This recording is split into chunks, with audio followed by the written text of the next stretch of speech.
Okay, లేని వారి చేతులెత్తండి. మీరందరూ నా బ్యాచ్, నేను లేను కదా. ఓకే,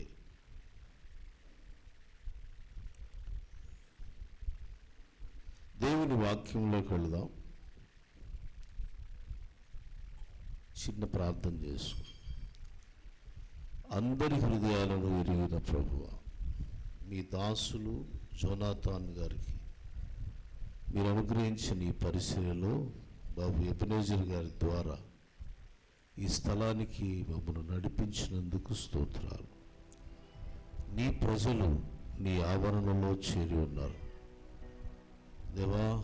వారి హృదయాలను ఎరిగిన దేవుడు కనుక ఎవరికి ఏది అవసరమో ఆ మాటను వెల్లడి చేయండి. వినుపుత్తు నీ ప్రజలకు పుట్టించండి. వినివారికి క్షేమాభివృద్ధికరమైన మాట నీ పక్షాన నిలబడిన నీ సేవకుని నోట ఉంచండి. మా ఇష్టానుసారమైన మాట మా నోట రాకుండా మమ్మల్ని మీ ఆత్మశాంతి మీ వశములో ఉంచుకోండి. ఈ ఆవరణమంతయు నీ సన్నిధి ఆవరించునుగాక. నీకు విరోధంగా ఈ స్థలమందు పనిచేయు అంధకార చీకటి శక్తుల ఆధిపత్యం యేసు నామములో తొలగిపోనుగాక. క్రీస్తే ఈ ఆవరణకు ప్రభువుగా ఉండునుగాక. తండ్రి, నా శక్తి గల నీ వాక్కు వెల్లడిపరిచి నీ ప్రజలకు దీవెన, సంఘానికి క్షేమం, నీకు మహిమ కలుగునటువంటి నీ కార్యాన్ని సిద్ధింపజేసి ఘనత పొందమని యేసు నామమున ప్రార్థిస్తున్నాను తండ్రి, ఆమేన్. ఈ యూట్యూబ్, ఫేస్బుక్ ద్వారా ఈ ప్రోగ్రాన్ని ఫాలో అవుతున్న వారికి కూడా శుభములు, ఆశీస్సులు తెలియజేస్తున్నా. అలాగే ఎబెనేజర్ గారిని నాకు పరిచయం చేసిన బిషప్ జాన్ వెస్లీ కాకినాడ వారికి కూడా ప్రత్యేకమైన వందనాలు తెలియజేస్తున్నాను. ఈ మీటింగ్స్ కోసం మొదట నాతో మాట్లాడిన వ్యక్తి పాస్టర్ జ్ఞానప్రకాష్ పాడేరు నుంచి, వారికి కూడా వారికి లేకపోయినా వారికి వందనాలు తెలియజేస్తున్నాను. వీరందరి మాట విని నన్ను మీ ఎదుట నిలబెట్టిన పెద్దయ్య గారు జోనాథాన్ అయ్య గారికి మరొకసారి వందనాలు తెలియజేస్తున్నాను. సో దేవుని వాక్యంలోకి వెళ్దాం. బైబిల్ గ్రంథంలో ఎన్ని రకాల ఉపవాసాలు ఉన్నాయి? ఉపవాసం చేస్తున్న వారికి ఉపవాసాన్ని గురించి అవగాహన ఉండాలి కదా. బైబిల్ ఉపవాసాన్ని గురించి ఏం బోధిస్తుంది? అసలు ఉపవాసం అంటే అర్థం ఏంటి? ఉపవాసాలు బైబిల్లో ఎన్ని రకాలు ఉన్నాయి? మనం చేసే ఉపవాసం ఏంటనేది మనకు అర్థం అవ్వాలి కదా. మనం ఏం చేస్తున్నామో మనకు అర్థం అయ్యేటట్టుగా చేయాలి. ఎందుకంటే అర్థం కాకుండా చేసేవారు ఇతర మతాల్లో వాళ్ళు ఏం చేస్తున్న వారికి తెలియదు. మనం ఏం చేసినా మనకు తెలిసే చేయాలి. ఏదో తెలుగులో సామెత ఉంటుంది కదా, గుడ్డెద్దు చేలో పడ్డట్టుగా. అంటే కళ్ళు కనపడిన ఎద్దు పొలంలోకి వెళ్ళిపోయింది అనుకోండి, అది మేయదు, పచ్చగా ఉన్న మేతని తొక్కేస్తుంది కదా.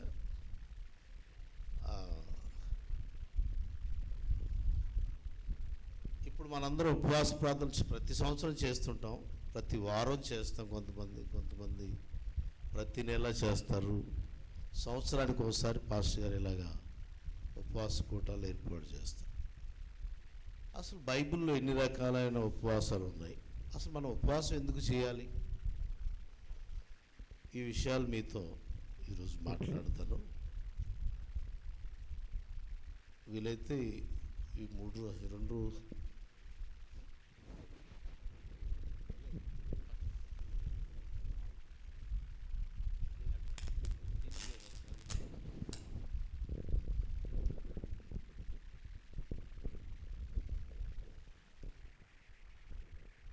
ఓకే,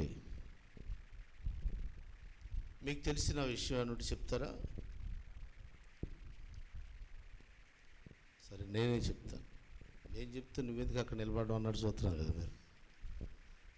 నేనే చెప్తాను. బైబిల్లో 2 రకాల ఉపవాసాలు ఉన్నాయి. 2 రకాల ఉపవాసాలు ఉన్నాయి. అవి కూడా నేనే చెప్తాను. ఒకటి దేవుడు ఏర్పరచుకున్న ఉపవాసం. చెప్పండి. దేవుడు ఏర్పరచుకొనిన ఉపవాసం. రెండవది దేవునికి ఇష్టమైన ఉపవాసం.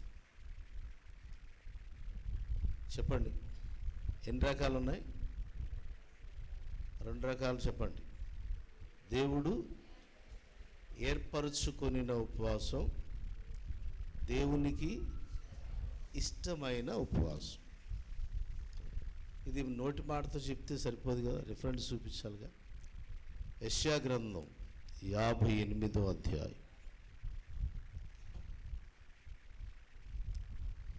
6వ వచనం చదువు.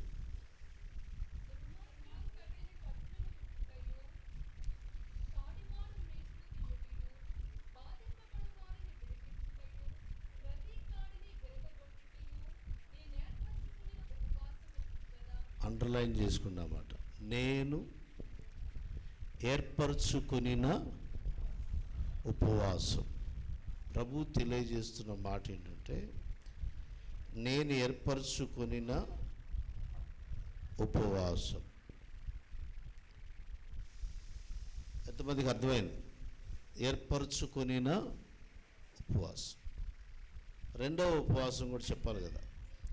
ఇప్పుడు 7, 8 వచనాలు కలిసి ఉంటాయి, చదువుదాం.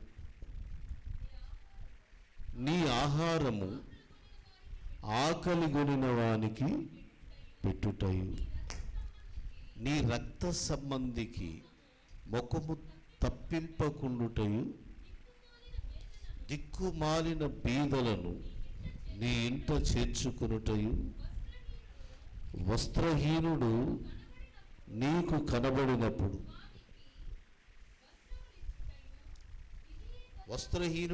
కనబడినప్పుడు వానికి వస్త్రములను ఇచ్చుటయు. అందరూ చెప్పండి అన్నమాట. ఇదే కదా నాకు ఇష్టమైన ఉపవాసం. నేను చెప్పిన మాట 2 కనిపించాయి మీకు వాక్యంలో. ఒకటి నేను ఏర్పరచుకొనిన ఉపవాసం, రెండవది నాకు ఇష్టమైన ఉపవాసం. సో ఇప్పుడు ఇంకో ప్రశ్న, మీలో చాలామంది ఉపవాసం ఉన్న చేతులు ఎత్తారు కదా, మరొకసారి ఎత్తండి చూద్దాం. చేతులు ఎత్తండి. ఇప్పుడు మీరు చేసే ఉపవాసం, లేకపోతే మనం చేసే ఉపవాసం, ఈ రెండిట్లో ఏదై ఉండదు.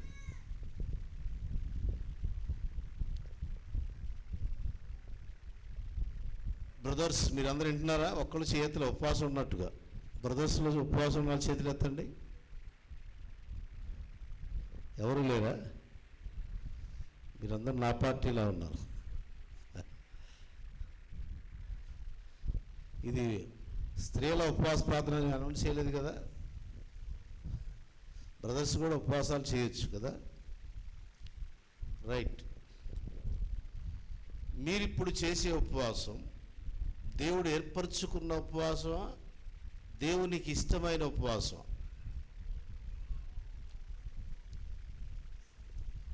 అది కూడా చెప్పలేదు కదా.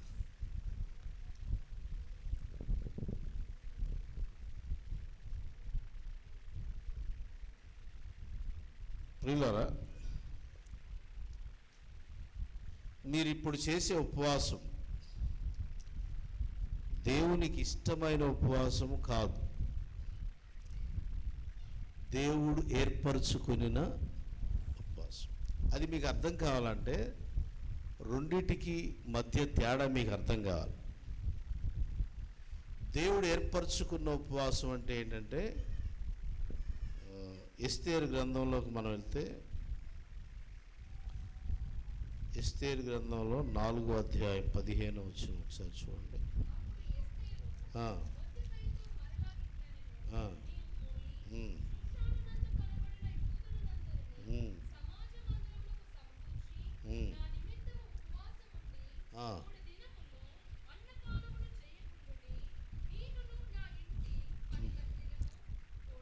చాలా 3 దినములు ఏం చేయకూడదు? అన్నపానములు చేయకుండుడి. దేవుడు ఏర్పరచుకున్న ఉపవాసం అంటే అన్నం తినకుండా, ఏమీ తాగకుండా, తినకుండా, పానము చేయకుండా ఉండేటువంటిది ఏర్పరచుకున్న ఉపవాసం. అది ఎందుకు దేవునికి ఇష్టం లేదు అన్నానంటే, నేను ఒకసారి ఇలాగే ఓ పెద్ద సంఘంలో ఒక తల్లి 90 రోజులు ఉపవాస ప్రార్థన చేసి ముగింపులో నన్ను పిలిచారు. అప్పుడు నేను వాక్యం చెప్పడానికి వెళ్ళాను. అక్కడికి బాగా చదువుకున్న ఒక అమ్మాయి వచ్చింది.